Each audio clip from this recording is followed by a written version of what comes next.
Now, our next event is a panel presentation by GovOps, CalHR, and ACSED. So I'm going to start introducing or adding the folks that need to be on part of the panel. So bear with me while I add them on, and then I'll introduce them individually, and perhaps they can say a few words after that, and the presentation will continue. So hold on just a second. We have, let's see. Do we have Pam and Gabby? I'm here, Bobby. I don't know if you can Oh, see me. where are Gabby and you? that Gabby is unfortunately under the weather. So, Oh, okay. Okay. yeah. I'm trying to find you. My camera's on. Oh, okay, okay. I think I saw Maybe. you. Yeah. And There we now, go. and I'm gonna add one other person. So, do we have everyone from CalPERS? So, I think one. Callie, you're missing Sarah Yu. She needs to be pinned. Okay, I right, see her. Yep. right. Now, do we have everyone? Think so. Brandy, Julie, Eli, Sarah Yu. Yep, we're all And here. Scott. All right. So again, as I mentioned, this is a panel presentation, and our distinguished panelists include Pam Chu, State Chief Equity Officer. Gabby's not here, but we nonetheless allow Pam to fill in for Gabby as well.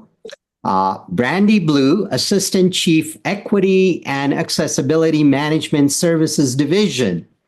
Sarah Yu Kulamani, DEIA Program Manager. Julie Schultz, Compliance Manager. And Eli Medrano, EEO Program Manager, all with CalHR. And our final distinguished guest is Scott Richmond, immediate past president of Association of California with State Employees with Disabilities. Each panel member will provide a brief comment, and later we will open it up for a question from the audience. So welcome, panelists. Pam, please, we will start with your comments. Bobby, I don't know if anyone's told you, but you're a great MC. Thank you. Sometimes I luck Comes with out. practice, must come with practice. Well, hello, good morning, everybody. So excited to be here at SDAC with all of you. And I know it's been a full morning with a lot of great, inspiring speakers, I'm sure. But feel free to get up and stretch if you need to. Just stay near your computer, but so excited to be here with my colleagues and friends from CalHR to talk a little bit about the work we've been doing in partnership with ACSED around disability parity. For those that have not met me, I will share a little bit about my role and the journey we've been on.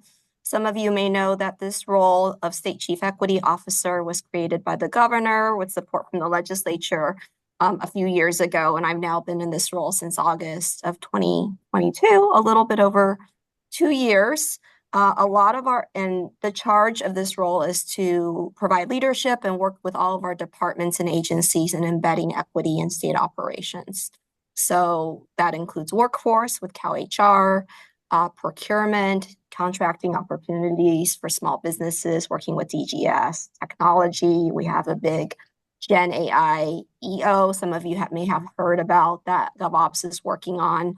Our piece of it has been the vulnerable community guidelines and data standards. A lot of the work has been around the equity executive order, which I'm sure many of you have heard about, developing data standards, language access, recommendations, and just improving access to our state government. But I will tell you, very early on, it might have even been my first month, I was approached by Bobby and Scott at the time by ACSED. We met and we talked about their concern with the our declining parity rate. And since then, we've worked very closely in constant communication with our CalHR partners as well, in talking about how we address this. It's a very personal issue for me. Some of you may have also heard me talk about having a 14-year-old, my son, Kai. He's absolutely the joy of my life. He has multiple disabilities. He's autistic. He's on the autism spectrum. And most recently, before this role, I came from running a nonprofit that serves families with children with disabilities. So this is very close to my heart and very rewarding and impactful work. And I know all of you do this work day in and day out, and just really appreciate you being here to support this and the work that you do. Um, it's been a really exciting month with NDM. We've had a lot of activities in partnership with CalHR and talking to various communities of practice around the state with our agency and department colleagues on what they're doing around NDM. And I'm really encouraged and excited to share. Some of you may have heard from ACSED that our parity rate, we saw it go up for the first time, I think a little bit earlier, just a few months ago with the June numbers. We went up from, I believe it was 7.7 to 8% or so. And as we're having conversations with our departments, what we're hearing is they're seeing their numbers go up as well. So that's contributing to this statewide bump. And what's so encouraging is everyone's taking this very holistic approach, from targeted recruitment to using the ACSED job board to the most recent job fair that was just held, I think, or that may be coming up.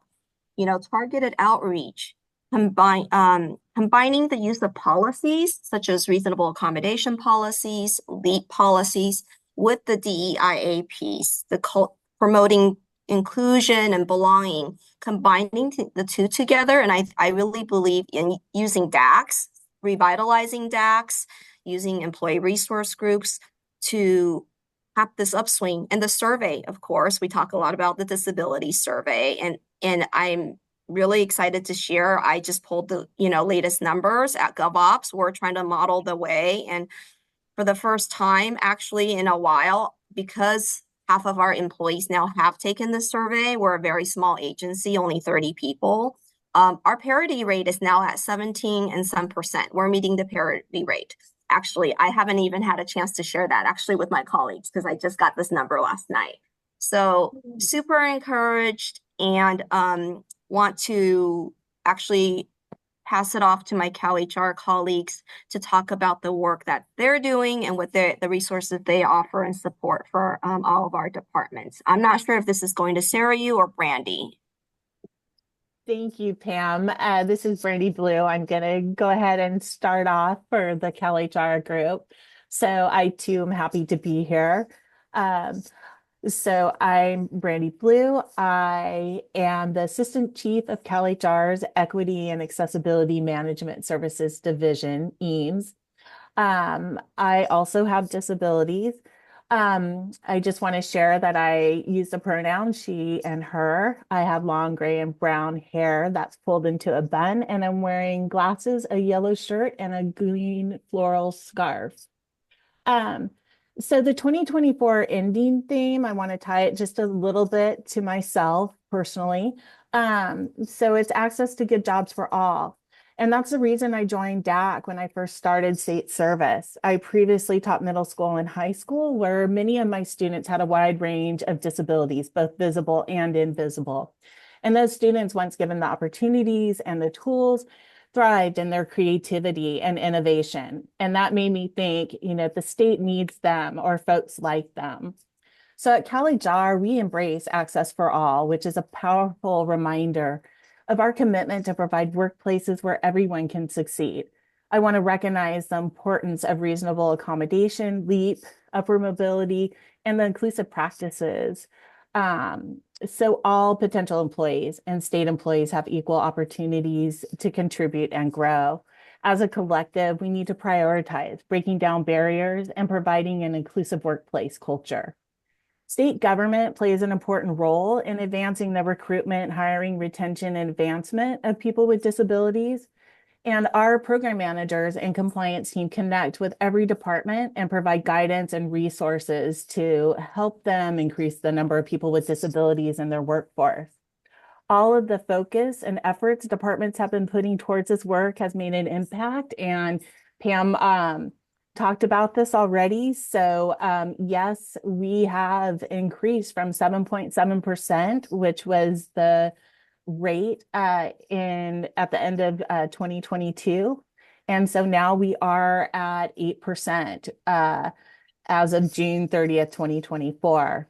And so for the last several years, the number of employees with disabilities has been declining throughout departments. And so that finally shifted this year. So in 2023, there were 88 departments that were still experiencing a decline in their numbers of people with disabilities. And then from January of 2024 through June of 2024, only 13 departments still had a decline in their numbers of people with disabilities. So I just want to say, let's all strive for a workforce where all people can participate equally and enjoy meaningful and secure jobs. So I want to go ahead and now turn it over to Sarah Yu Kulamani, who's the new manager over the Diversity, Equity, Inclusion, and Accessibility Office. Thank you, Brandy. I'm going to share my screen and so can you see my notes? I don't want you to see my notes. You can see my notes? Okay, 1 second. I'm not used to using Zoom, so please forgive me. Those notes are for me. I think you can change the presentation slide setting. Yes, I'm working on that. But thank you, Brandy. I have the honor of working with Brandy. We are within the same division, which is the Equity and Accessibility Services Management Division. And I am a brown woman with long black hair. My pronouns are she, her, and my computer is having some issues. So if you can see my notes, just act like you can't. But on the screen, you will see a picture of my team. And so I'm the program manager for CalHR's DEIA office. I have the privilege of leading Erica Morgiera, Jamari Robinson Kunha, and Brianna Bolden Harge. Those are our equity practitioners within CalHR. And our mission is to advance equity within state service and within our own department. And one of the resources that we have that I'm going to put in the chat is our DEIA toolkit, which offers tools and resources for the entire state. It is completely accessible to anybody that has internet access and has resources ranging from virtual backgrounds to job fair information to heritage months. And I've also listed my contact information on the screen, as well as our DEIA mailbox, where you can ask questions about your own state departments or different initiatives that you're trying to start. And we can provide guidance and mentorship in that way, along with I'm available by email or by phone. And so today's conversation is really going to revolve, oh my goodness. Well, it's going to revolve around intersectionality. I wonder if I can go at a different location while I get my computer to work. Is it possible that I hand it over to Julie or Eli while I restart this program? I'm so sorry. That's totally fine with me. It's up to Eli and Brandy or Julie. Yes, Totally I'm fine with happy. us. I'm happy to take over, Sarah. You. Okay, so sorry. No problem. Good morning, everyone. I am Julie Schultz, and I am a program manager within the Equity and Accessibility Management Services Division as well. My pronouns are she, her, and I have long blonde hair, blue eyes. I am wearing glasses and a black blazer. As we recognize National Disability Employment Awareness Month, or NDEAM, it is an opportunity for us to commit to increasing representation of people with disabilities in state employment. An important way to gauge our success is by measuring representation and setting goals to improve. We offer the Disability Status Survey as the tool to help us collect this important information, and October is the recommended campaign period for all departments. Participation in this survey is crucial in helping us fulfill our responsibility to hire and retain individuals with disabilities, and ensure equal employment opportunities for all state employees. In discussing the survey, it's important to emphasize that this information is confidential, and your response will only take a minute or two. We offer a couple of newer tools to assist with campaigns. There is a QR code flyer available for departments that may have employees with remote locations or who wish to access the survey link using their smartphone. We have also created a survey response rate tool so that you may review and monitor your department's response rate as a result of your campaign effort. We want everyone to know that each response really matters, and this voluntary self-identification process further reinforces the culture of inclusion that we are striving for. The data that we collect from this survey is included in the annual census of state employees in state civil service, which is submitted annually to the governor and the legislature. Additionally, I serve as the Disability Advisory Committee Chair at CalHR for SPB and GovOps, and I want to take a moment to recognize all of the DAC committees and their members. All of the work you do throughout the year is invaluable in helping to increase accessibility and inclusivity within our respective departments. Our DAC partners with the Equal Employment Opportunity Officer and our leadership in communication about the survey. Our DAC will be hosting an NDEAM event next week to support our staff and encourage open conversation and survey participation, and many of you are likely hosting events such as this as well. When Director Ortega shared the survey with CalHR staff at the beginning of the month, she also shared the governor's proclamation for NDEAM. And I wanted to share an excerpt of that speaks to me to the importance of these efforts. And that is, California joins the nation in recognizing Disability Employment Awareness Month this October, a time to lift up the many contributions by people with disabilities, visible and not visible, to our workplaces, economy, and communities. More than 7 million adults with disabilities call California home, and our state understands the important role they play in our prosperity and vibrancy. Together, we can build a workforce that reflects the diversity of Californians. And that is all I had to share today. Sarah, did you want I'm back and I've gathered myself. So I've made it through my worst nightmare. So thank you everybody for your patience. Can I just give a quick shout out to that flyer, QR code flyer that Julie was talking about? We have these up around our offices and have made it so easy for our staff to scan on their phones. And that's what's helped us to boost our completion rate. So to give a shout out for that.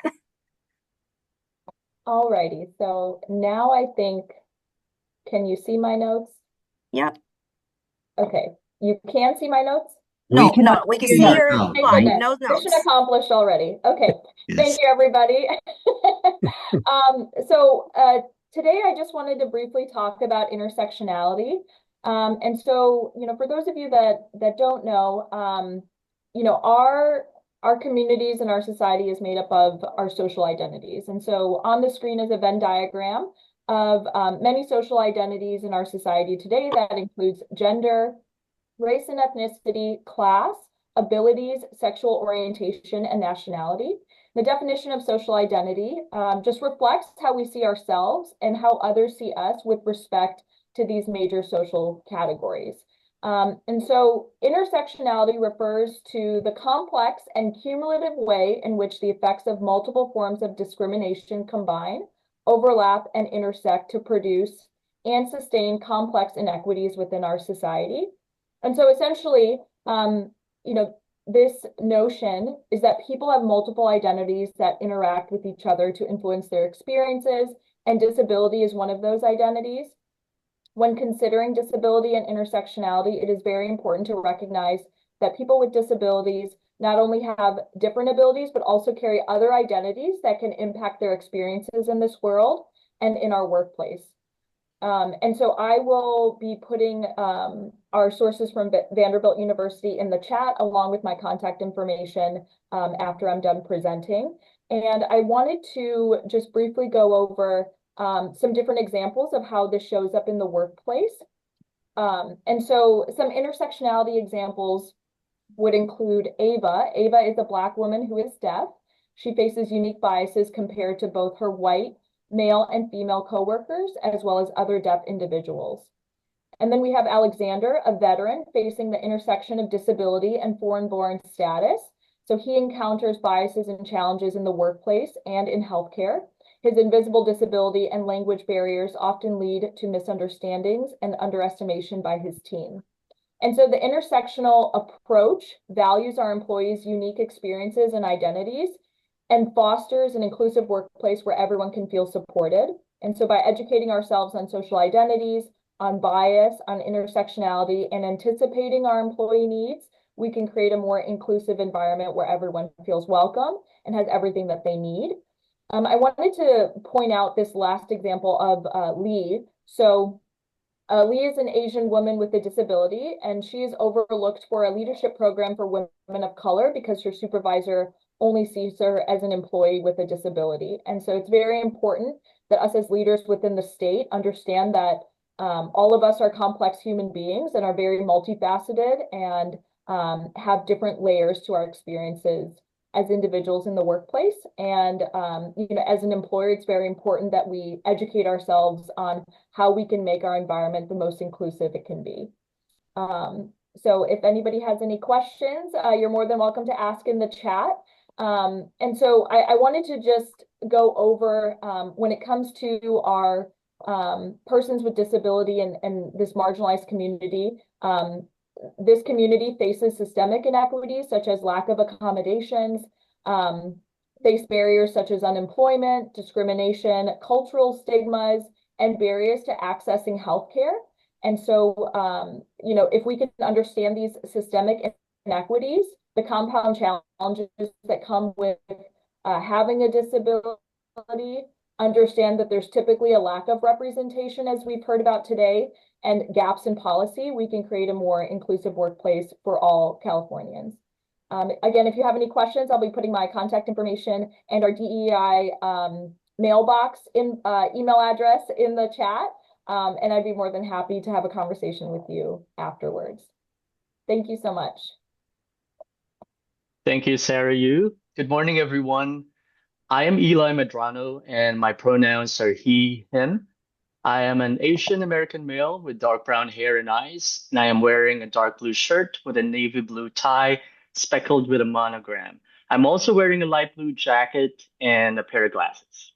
Like the speakers before me, I am also from CalHR's Equity and Accessibility Management Services Division.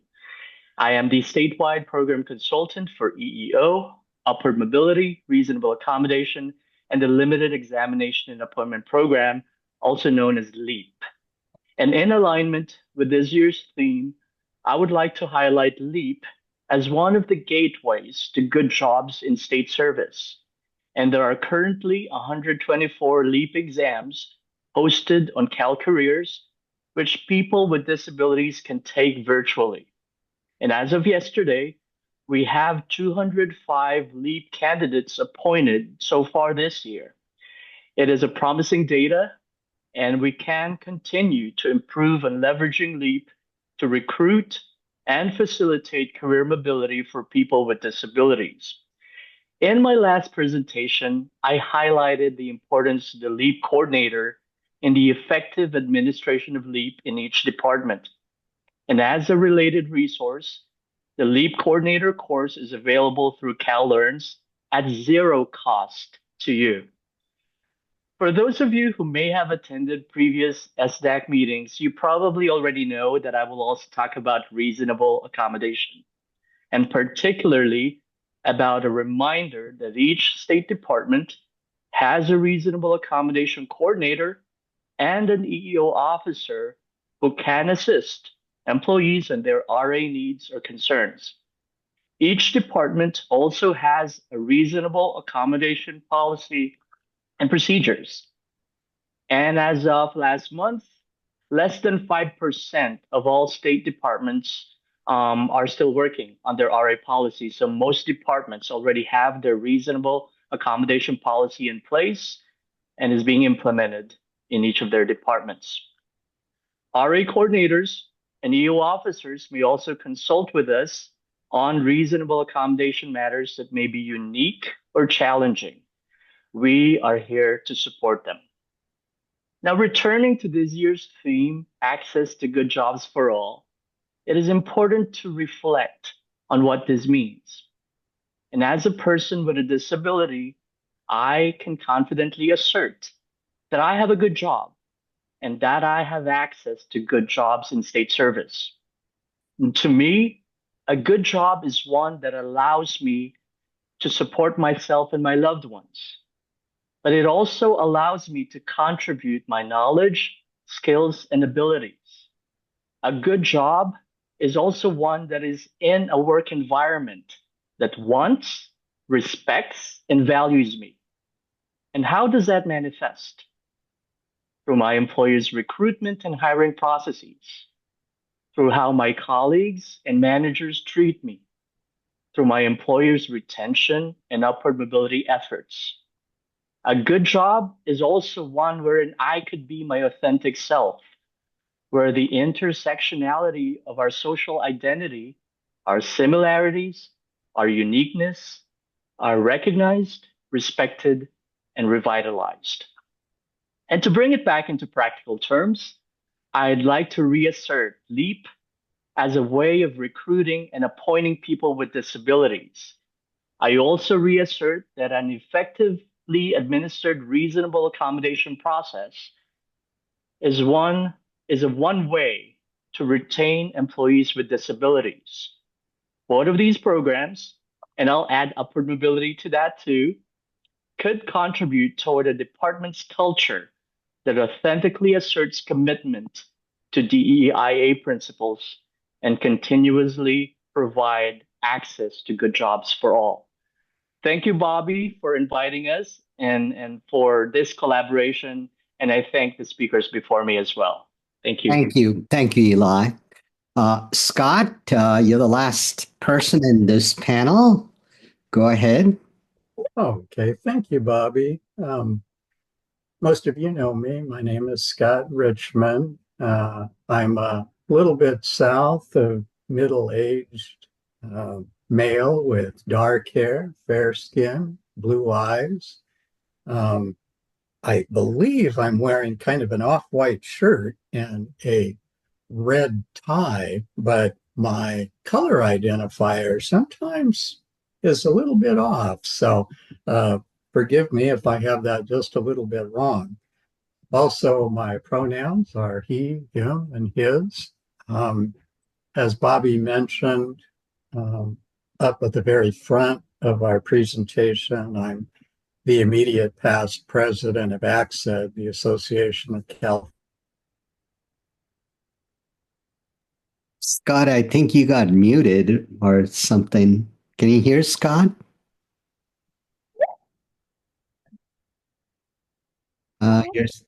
You're still muted, Scott. Still mute? Okay, back. You're back, I think. Am I back? Yes, go ahead. Okay, sorry about that. I just got my connection is unstable message. I just want to reiterate.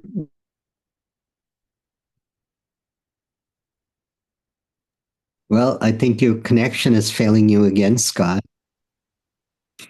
Maybe try turning off your camera to see if that helps.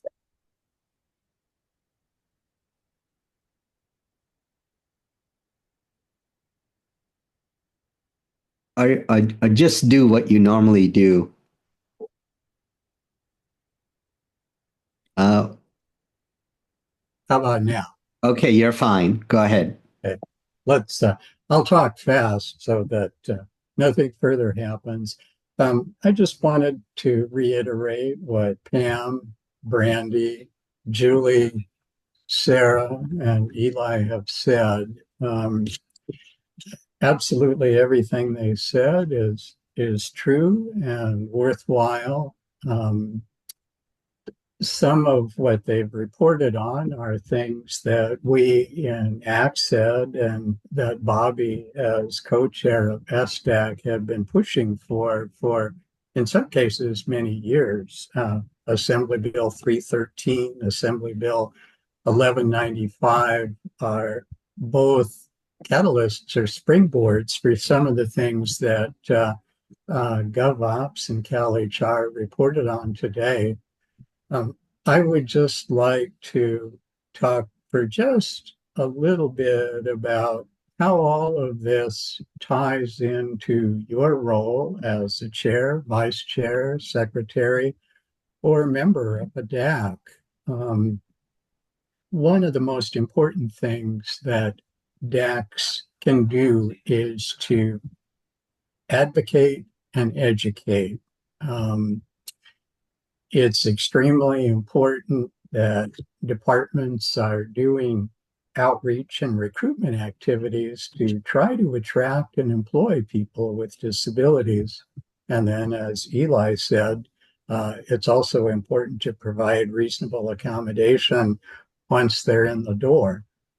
But it's exceedingly important to look at the survey. It's one tool in the toolbox. It should be used anytime the onboarding process comes into play. It should be encouraged annually by departments, and it should be used anytime someone requests reasonable accommodation. But above and beyond that, we have the LEAP program that Eli touched on, and that is one way that we can attract and employ more people with disabilities. I know some of my friends in the disability movement kind of get on my case sometimes because they think I'm overemphasizing LEAP to the exclusion of the regular examination process, and we're not doing that at all. That process can and should be used, but it's important, I think, for departments to do three things. The first is to identify positions that are in LEAP designated classes. And as Eli mentioned, there are now 124 of them. But what's so important is CalHR is working very hard to create more LEAP exams, but departments need to be equally aggressive in using them. So identify positions in LEAP designated classifications and do targeted and focused recruitment. It is appropriate in your advertising to strongly encourage LEAP candidates to apply or even to indicate that LEAP candidates are preferred. And then make sure in the screening and selection criteria that it is designed for inclusion rather than to exclude people with disabilities. I think if we follow those three simple dictums, we'll do a lot toward building those parity numbers that we talked about a little earlier. But in closing, I would just say that as a departmental level DAC, make your management and administration, your human resources officer, your EEO officer, establish linkages with your LEAP coordinator, your reasonable accommodation coordinator, and inject yourself as a DAC into the process. I know sometimes that's difficult, takes patience and persistence, but keep at it. So thanks very much, Bobby. Thank you, Scott. So I'm going to go right to Q&A, starting with what came in the chat. The first question Marty asked, can you briefly explain parity rate? Who wants to take on that question? I could, I guess. Okay. Brandy, looks like you had unmuted. I'm happy to take it on too, either way. So the parity rate for departments is based on the number of people who have identified that they have a disability um, compared to the overall total of people, of state employees within that department. And so the parity rate is 16.6%. And for CalHR, when they submit their workforce analysis yearly, we look at the parity rate. And so departments that are at 80% are below 80% of the parity rate, which is 13.3%, they're required to submit an action plan on how they intend to improve that number over the course of the next year. So hopefully that explains it good enough in a nutshell. Scott, do you need to add anything more? No, I think Brandy explained it really well. Great. The next question on chat is, does anyone have any recommendation for accommodation training for those that do accommodation on hiring committees, etc.? So accommodation for hiring managers, hiring, interview panelists and so forth is what the question is. Randy, I'll start with a response. So we are actually happy to announce that next week, CalHR's EO Academy is launching the Reasonable Accommodation course. So individuals may register through CalLearns to take that course. And that course is comprehensive. It's a full-day course, and it covers all aspects of accommodation that may apply in state service. The application process, interview process, and especially to accommodations pertaining to an individual's employment in the state departments. So that is a perfect place to learn more about reasonable accommodation and to talk about particular RA cases that departments may be handling. So in that particular course, there are different scenarios that the instructor will go through. And so we highly recommend individuals to take that course. Can I also give a shout out? Also, I believe CalHR's RA Roundtable is coming up in December, early December. There's two dates, I think. Yes, Pam. Thank you, Pam. We are hosting 2 reasonable accommodation roundtables in December, and in the coming year, we will continue to host the reasonable accommodation roundtables to talk about topics that are relevant to state service and to have a dialogue amongst the EEO community, reasonable accommodation coordinators, and return to work coordinators as well. And so thank you, Pam, for highlighting that. Looking out for you, Eli. That's a great promotion to highlight that particular. Now, who could attend that roundtable session? Who is it open to? Anybody, right, Eli? So traditionally, the attendees have been EEO officers and reasonable accommodation coordinators, but we have now opened it up to a wide array of disciplines, especially those who are relevant to the reasonable accommodation process. So we want to provide education and assistance to anyone in state service who may need education and assistance, especially in regard to RA. And how would they register for this event? I think a good place or a good resource to go to is your EEO officer. And I say that so that you could also meet and interact with your EEO officer or your reasonable accommodation coordinator. So if you're not on the mailing list, you could either email us at civil.rights@calhr.ca.gov, and I'll put that in the chat. But I always like pointing people to their EEO officer who will be knowledgeable about these events, about information, and who knows, maybe your EEO officer or your RA coordinator may already have the answers for you in regard to those pressing questions that you may have.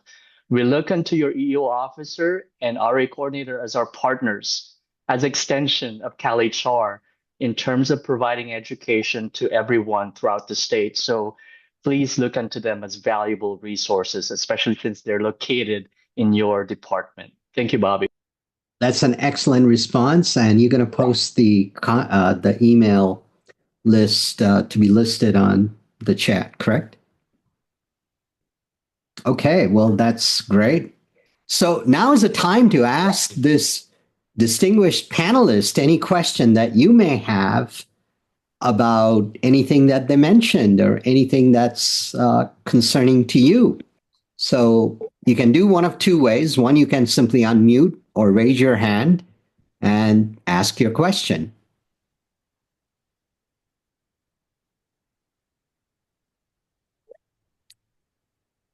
Excuse me, I have a question. Yeah, please. I'm wondering if anyone in HR knows if the online application is 508 compliant.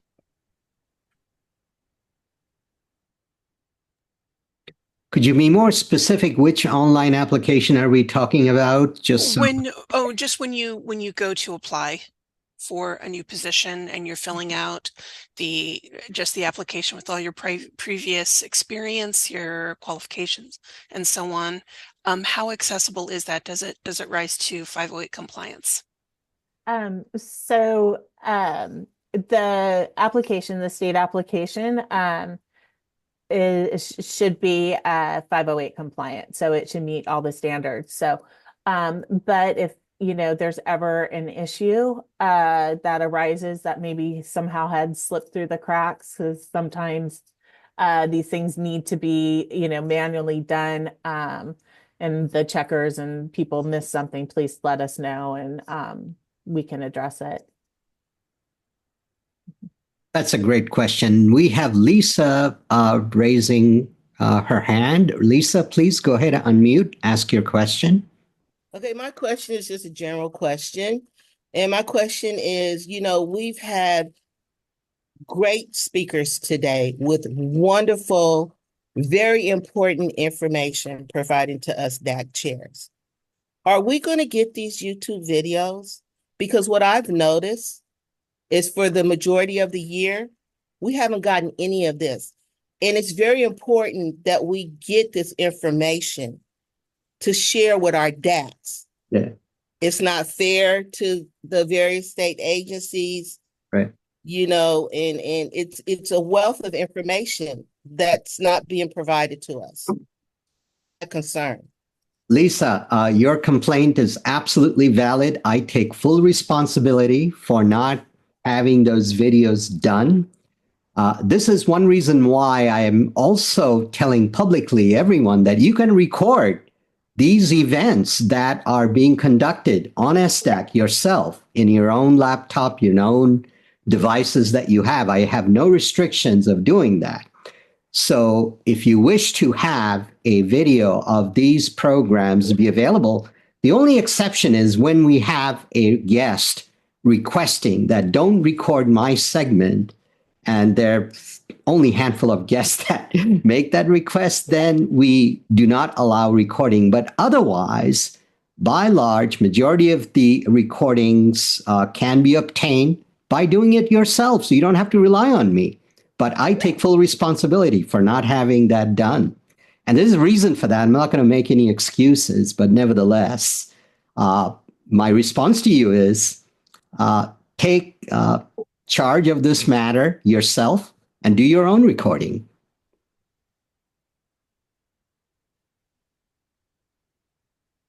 Then there is another question, and my apologies if I didn't respond to you clearly or comprehensively, but you can always contact me, and I'm happy to chat with you about that. And we are also working on getting those recording available, but it will take a little time because, like you observed and mentioned, it's been a while since we got all of these recording done. So there is a backlog of recording that we need to post. So the question that I have here on the chat, and I'll just mention this. What happens when there is no trust with our department EO office and RA office? This is posted by an anonymous, observer here. May I address that, Bobby? Yes, it's a difficult one suited for you, Scott. You're right. Thank you. That sometimes does happen. I think we all know that there are different levels of competency, integrity with EEO officers. Some are absolutely wonderful, others not so much. I think it's important to remember that a DAC statutorily has the right to communicate directly with the director. I know a lot of departments try to push that responsibility downward in the chain of command, but the statute that establishes DACs clearly spells out that the reporting relationship is with the director.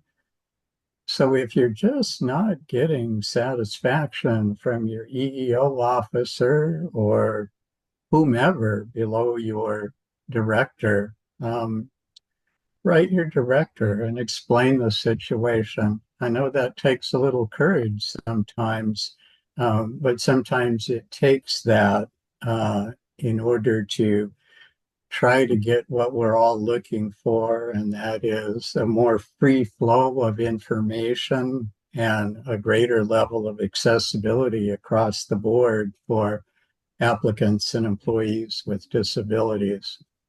I hope that answered your question.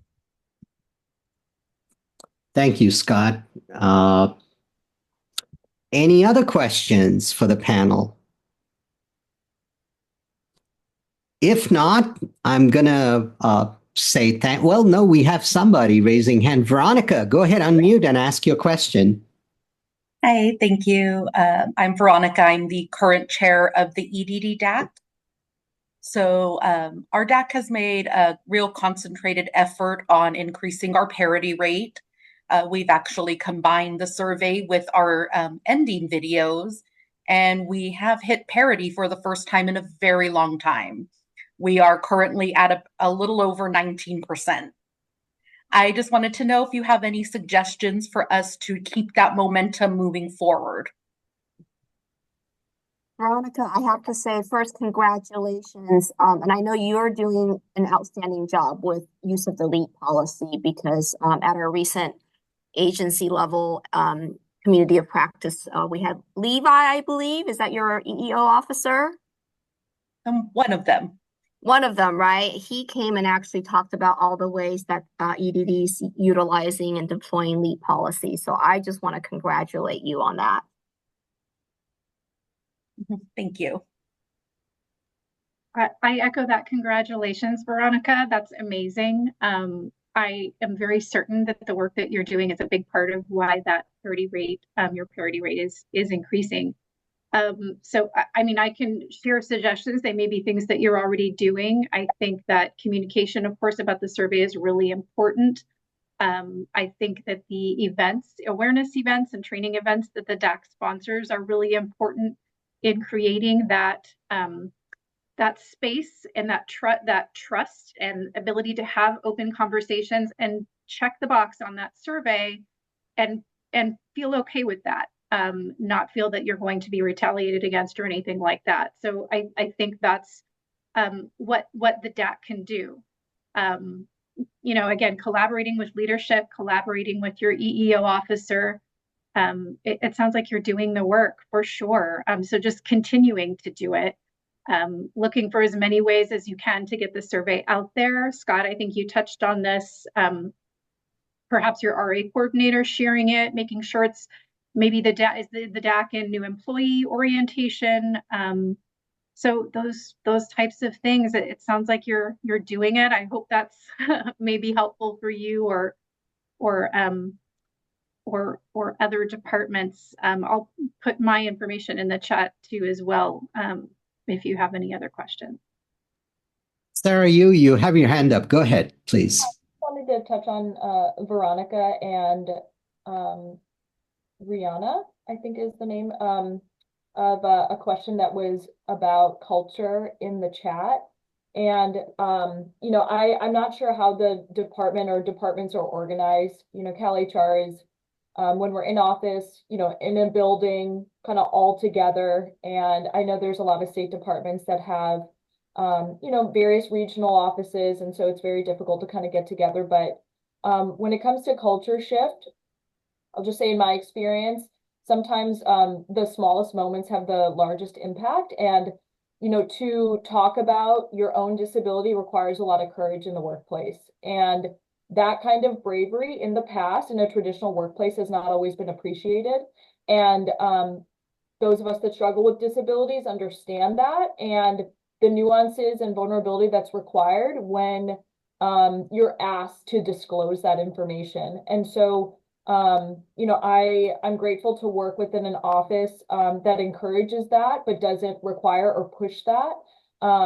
And I think that kind of representation, when it happens naturally and organically, it's really the best way to, and of course, it's not like an overnight success. It takes a long time, and it is about shifting how the organization views and talks about reasonable accommodation, disability, and then disability employment too. And so I think, you know, the more team building we can have that opens people up to vulnerability and in an organic, safe way, the better it is in the long run for the organization as a whole. Everybody knows a more diverse workforce creates more innovation and success overall. And so I know this is very difficult work to do, especially within state service, because it takes a long time sometimes for progress to happen. And but I'm grateful to hear that it is happening, and to be at almost a 20% parity rate is extraordinary. So congratulations. Hopefully that helped, and I'm available if anybody ever wants to have a conversation. You also have amazing leadership with Director Farias there, I think, Veronica, and hopefully that is what is, you know, setting the tone for the department as well. Yeah, Director Farias is terrific. She came to SDAC not too long ago. And at any rate, Eli, you have your hand up. Go ahead. Thank you, Bobby. I do want to address a question that Brianna posed on the chat. What happens when a LEAP candidate is hired? Does the hiring manager have to go through training, or does the direction for the specific parameters that come with hiring a LEAP candidate come from CalHR?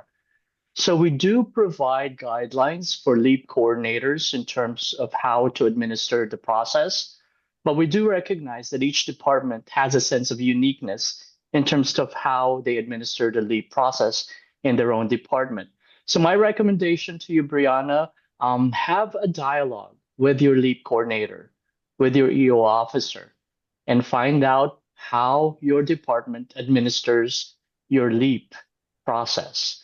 I think that would be particularly enlightening, and it could also potentially lead to a collaboration between the DAC and your LEAP coordinator or EEO leadership.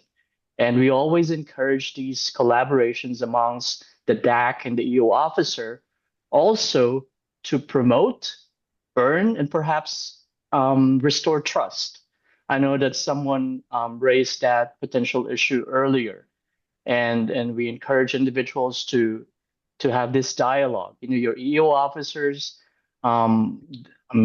especially the ones that I've encountered, you know, they care, they're knowledgeable, but also they're human, you know, and as human beings, we have limitations, but we try our best to do a great job. So again, I would like to point to collaboration, a dialogue, and again, reaching out to us if you need more resources. We would be happy to assist you. Thank you. Thank you, everybody. This was a fantastic panel discussion, much longer than I had anticipated, simply because there was a great deal of interest, and the wealth of information that was shared in this panel was too important to cut short the time frame that we thought we could accomplish it within. So thank you, and appreciate all of your info and the contact information that you shared with us. I'm sure the DAC will reach out to you and all the rest of the audience that are here will do the same. So once again, with my gratitude, I appreciate all of your wonderful participation today.